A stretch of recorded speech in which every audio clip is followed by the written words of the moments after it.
Parlons à présent de l'importance d'établir des facteurs de succès dans un projet. Tout projet doit avoir des facteurs de succès bien définis. Alors, par définition, les facteurs de succès d'un projet font référence à tous les éléments qui sont nécessaires pour permettre à l'entreprise ou à l'équipe projet d'atteindre les objectifs du projet. Ces facteurs de succès peuvent aussi être définis comme étant des éléments, ou encore des activités ou des événements qui sont essentiels à la réalisation de la mission ou des objectifs d'un projet. Les facteurs de succès sont indispensables à la réussite d'un projet et ils sont mesurés en utilisant des Key Performance Indicators ou encore des KPI. Donc vous l'aurez compris, un projet dans lequel il n'y a pas de facteurs critiques de succès clairement définis sera en réalité voué à l'échec.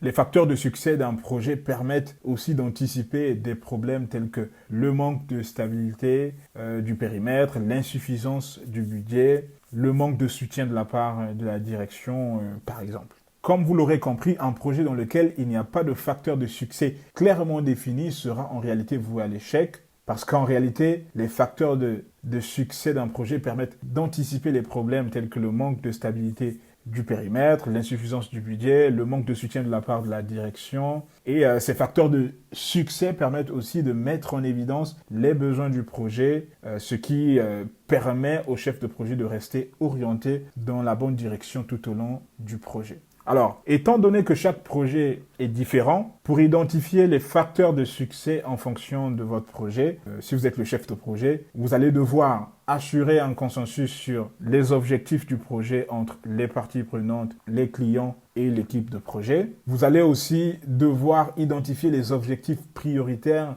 et ceux qui sont secondaires.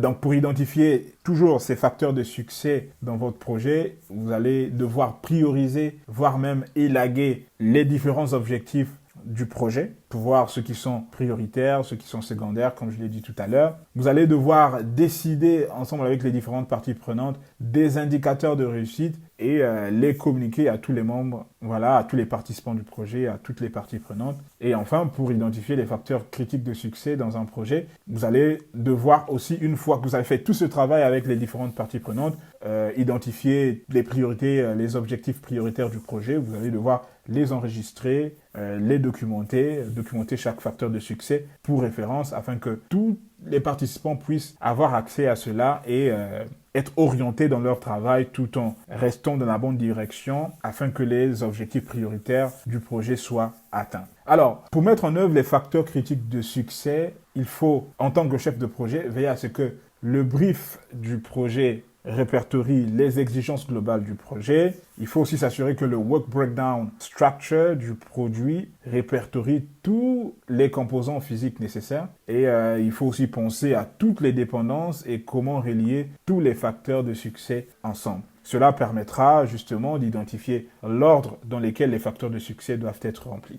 Les projets ayant mis en œuvre des facteurs critiques de succès sont plus parlants pour les parties prenantes. Donc, en suivant les étapes citées en amont, vous disposerez des facteurs critiques de succès bien définis et parallèlement à l'engagement des parties prenantes, les facteurs critiques de succès permettent de maintenir tout le monde sur la bonne voie et concentré sur les objectifs du projet.